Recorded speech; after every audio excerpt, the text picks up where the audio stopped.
The Kobo Libra color is really shaking things up in the e-reading space right now, thanks to its color ink display.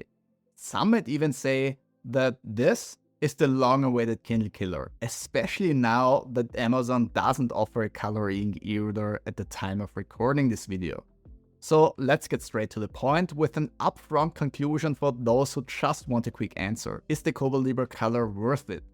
For those interested in more details, keep watching. I'll also cover a couple of interesting points more in depth later on, like how it handles note-taking with the pen, comic reading and overall display quality.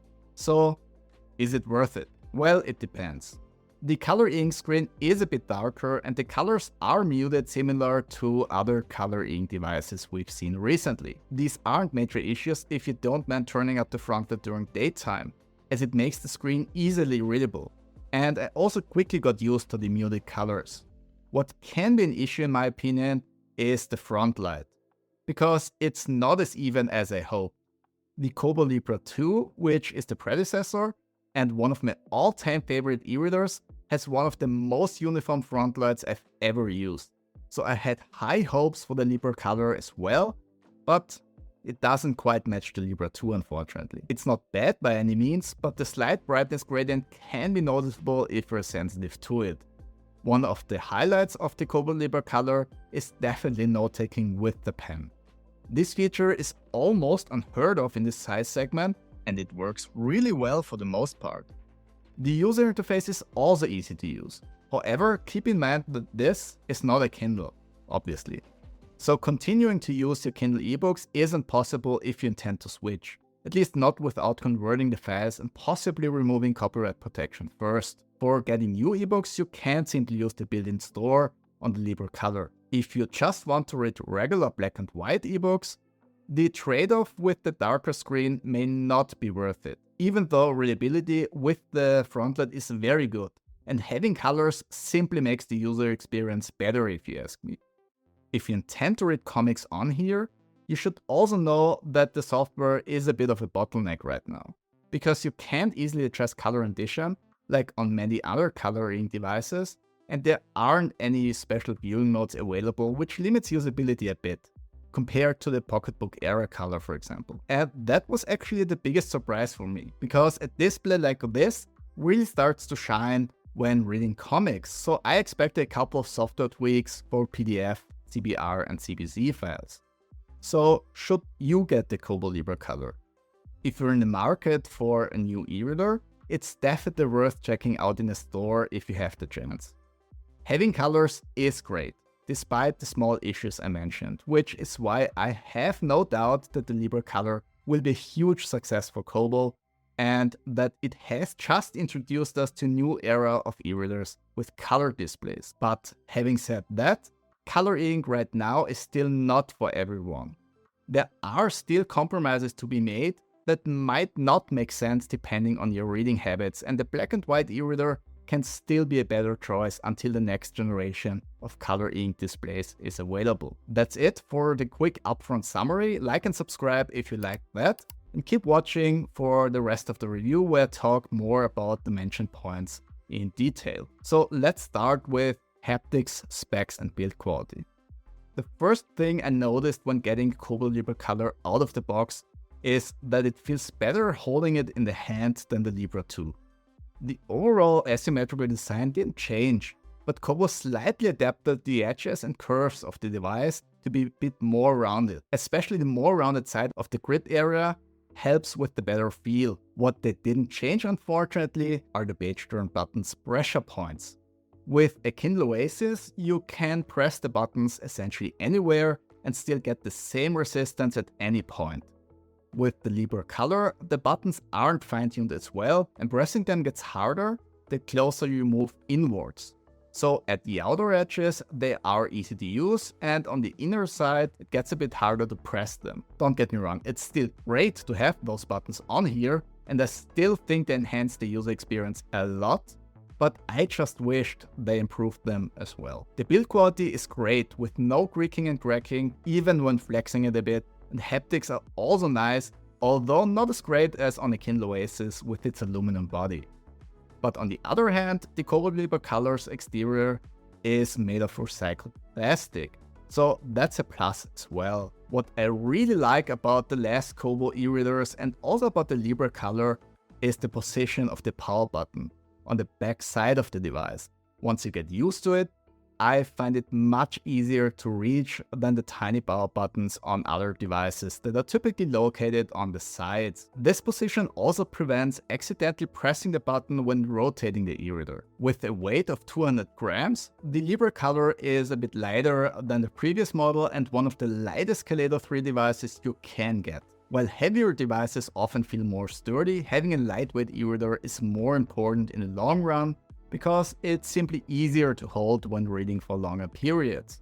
The e-reader uses a dual-core CPU with up to 2 GHz, which is fast enough for everyday use and never felt like it's dragging its feet, except when the Libra Color froze, which happened twice when switching from notebooks to books a bit faster than usual. It didn't happen often, but hopefully will still be fixed with a software update. The battery has a capacity of 2050 mAh, and I'll talk a bit more about battery life later in the video. There is also built-in IPX8 water protection, which is always nice to have for that extra peace of mind when reading in the tub or besides a pool. There's also Bluetooth with audio support for listening to audiobooks. And one of the best new additions, besides the color ink screen obviously, is the Kobo pen support, which I'll talk about more after checking out the screen.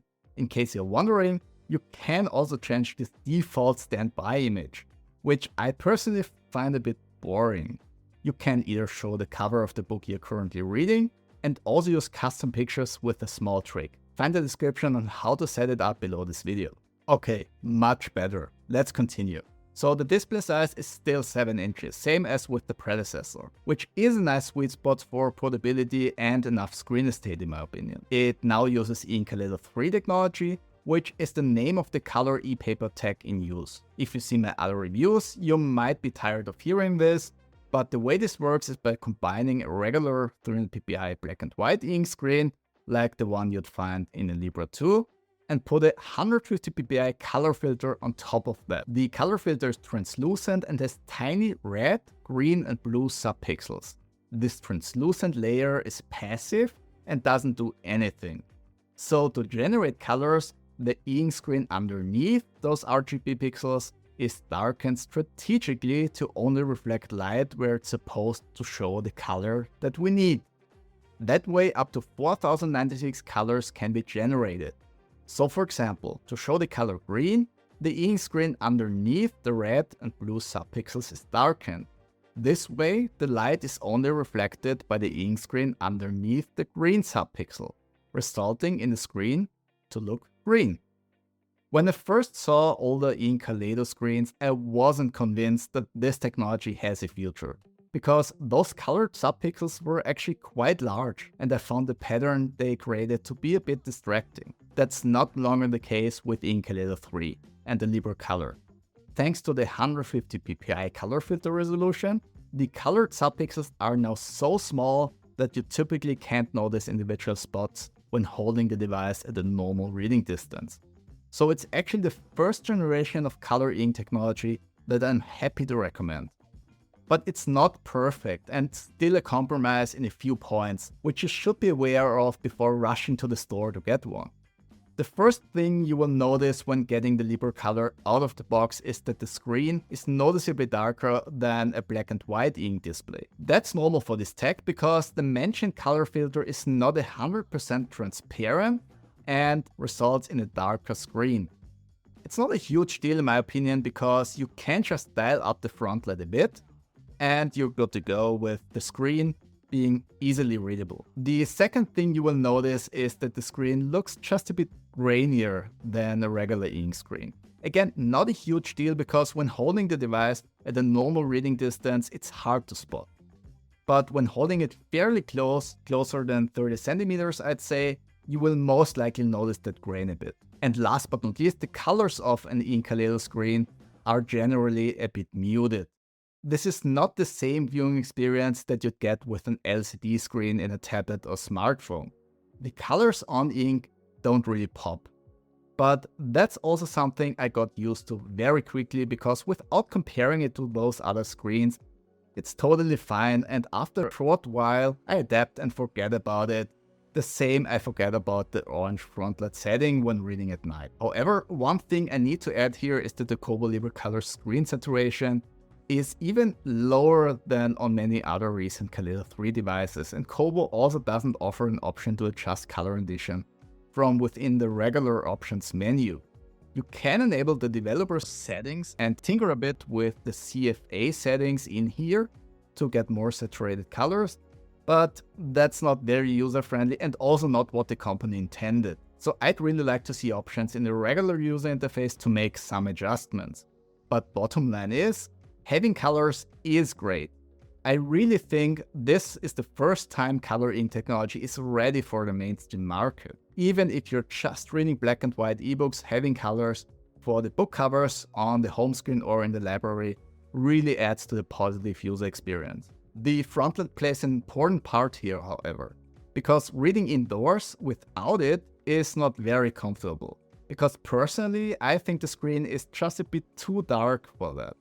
So dialing up the Frontlight is essentially a must, and if you prefer using an e-reader without the Frontlight whenever you can, I'd recommend skipping this color ink generation and stick to black and white e-readers for now. The Frontlight quality on the Kobo Libra color is good, but not as great as I hoped, to be honest. The predecessor's Frontlight was almost perfect in my eyes, and I've seen a lot of different e-reader displays over the years.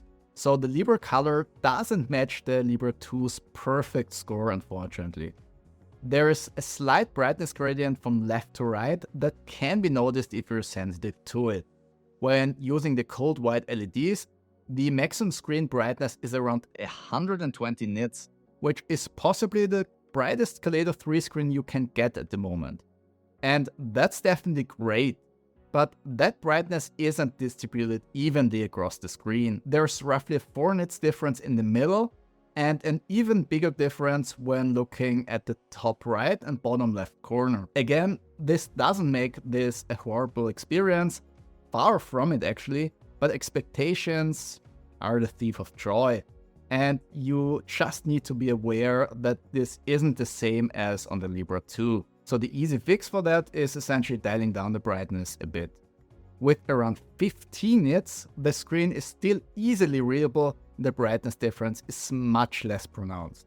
There is also dark mode available, which is nice to have, but it's only available inside of books and not within the rest of the UI, like we've seen with Kindle and Pocketbook e-readers, which is something Kobo should address with future updates, if you ask me.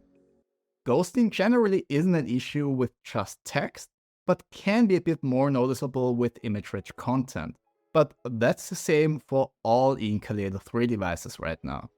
With the dark mode enabled, ghosting is more obvious with text content as well though, but again, that's a technical limitation of e-ink, and other e-readers with the dark mode are the same, more or less. Okay, let's talk about note-taking, which is one of the other highlights of the Kobo Libra color, because that's something you very rarely see in 7-inch e-ink devices. So the first thing you need to know is that this is using the same pen technology as other Kobo e-readers. So this is an active pen that needs to be charged from time to time via USB-C. How often you need to do that, I can't really tell you, because it simply depends on how often you'd use it.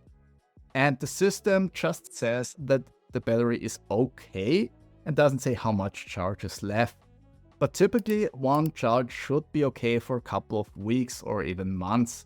So it's not like you need to charge the pen all of the time. The pen is made of metal and feels nice to the touch, and there is also an eraser on top, which is a bit wobbly and tends to make a bit of noise when using the pen to write. When not in use, you can attach the pen to the side of the device magnetically with a well-balanced, secure attachment that's neither annoyingly strong nor too weak. The pen's latency is pretty good, but not as great as on dedicated ink note-taking tablets with a Wacom touchscreen.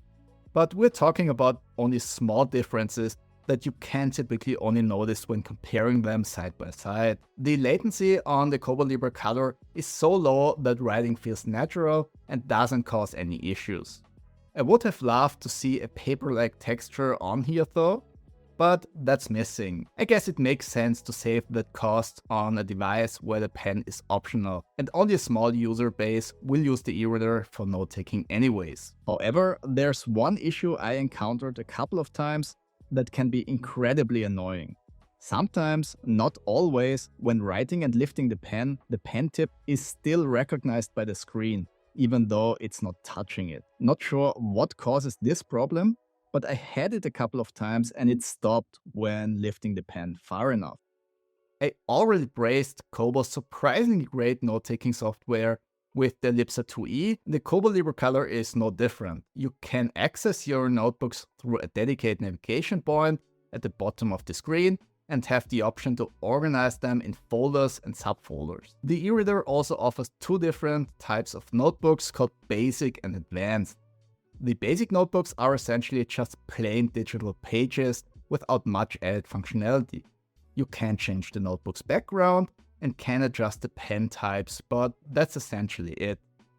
There is also pressure sensitivity, which works fine but doesn't seem to cover as many pressure levels as with Wacom technology, or at least it isn't implemented as well on the software side. As the name suggests, the advanced notebooks offer a bit more functionality for more structured note-taking. You can convert handwriting to typed text and can also insert different objects like diagrams and math equations.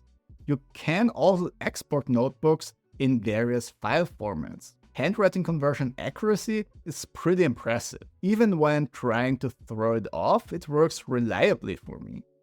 And the best thing is, it even works without an active Wi-Fi connection.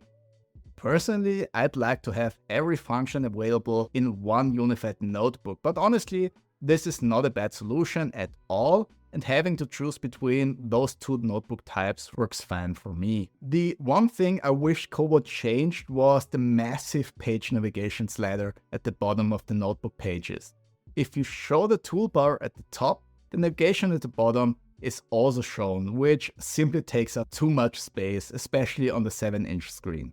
So I'm constantly switching between hiding and showing the toolbar, which is unnecessarily complicated if you ask me. What's also frustrating is the missing page overview, like you'd find on almost all other note-taking devices, which would make navigating your notes much easier. However, there is a search function available even within the basic notebooks that makes up for that missing grid overview at least a bit. So if you know what you're looking for, you can search for a word. To keep your notes safe, the Kobo Libra Color automatically syncs and backs up your notebooks on kobo.com.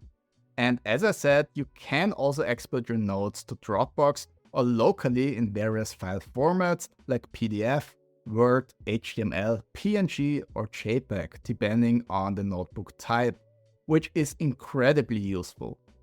The rest of the user interface is the same we know from other Kobo devices. So the Kobo Libra Color has the same clean and minimalist user interface as the rest. The only real difference you will notice are now the colored book covers on the home screen and the library. Personally, I don't like that logging into a Kobo account is mandatory, which can only be bypassed with a few tricks. I get that this approach, which Kobo has been following since the beginning, allows them to showcase book recommendations and makes it easier to convert e-reader buyers into ebook buyers. But still, as a customer, I'd like to have the choice to use an account or not. The Kobo Libra Colors library has several filtering and sorting options, along with series and collections. The device also features explanatory and translation dictionaries from reputable sources, which work well in most cases. However, translation dictionaries are mostly limited to English. You can also quickly look up a word in Wikipedia or Google using the built-in browser, which is functional but not as fast or reliable as many other e-readers at this point. You can customize text size, font weight, line spacing, and page margins using sliders, making the Kobo software still one of the most versatile in that aspect and allowing for a greatly personalized reading experience. And besides the regular old-fashioned note-taking with the virtual QWERTY keyboard, you can also use the pen to directly write on a page in regular ebooks. And Kobo did a great job with its implementation here, because you can even change the text styling and not break your annotation's position relative to the now changed text layout. Because once you change the text styling, the system takes a screenshot and shows those annotations in the highlight. This way, the note-taking in books is immune to getting scrambled. And luckily, Kobo also fixed the disappearing notes bug that plagued the Libra 2e when I tested it. At least I didn't have any notes disappear on me this time during my test. So that's reassuring. And while Kobo did an exceptional job with note-taking, the PDF and comics functions are still a bit disappointing, to be honest. For comics, a simple fit to width option that's working with just tapping the screen would be enough, to be honest. But the one that's implemented here is just annoying. You can fit the comic to the screen's width, but then you have to move the viewport manually to see the rest of the page. Tapping the screen or using the page turn buttons turns the page but keeps the previous viewport position on the next page. So after scrolling down on one page and then turning to the next, you have to manually scroll back up again. That behavior makes no sense whatsoever in my opinion. And I hope Kobo will improve PDF and comic functions, because while I could overlook that on the Libra 2 with its black and white screen, this eReader's color ink screen is meant to show comics, and the proper software implementation, even if it's just some small basic features, are a must if you ask me. What I can say, however, is that Kobo did a good job setting up the colors.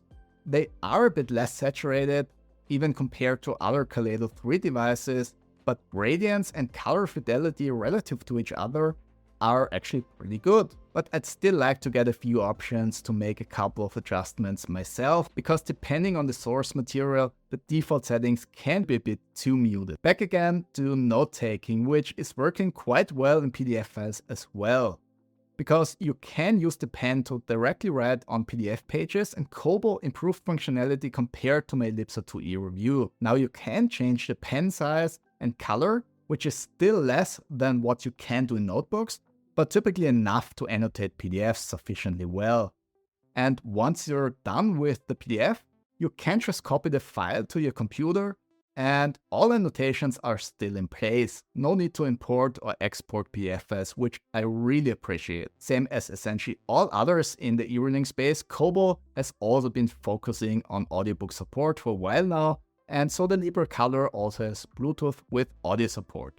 The system is primarily designed for Kobo's audiobook offerings, but also allows for side-loading audiobooks and music. However, side-loaded audio content is accessed through a secondary audio player, which only has a very basic user interface that is essentially just a bunch of links on the screen.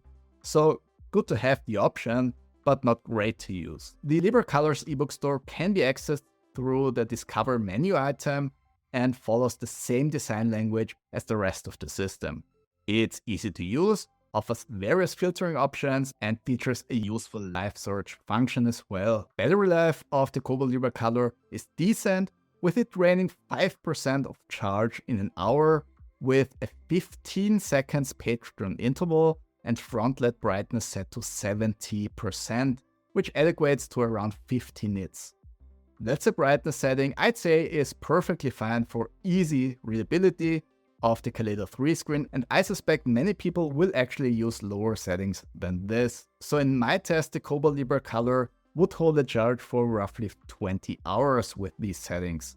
But obviously that can vary depending on the light setting, and also if you often view comics or use the pen to write. So to conclude this review, the Kobo Libra Color is a great e-reader with many awesome features.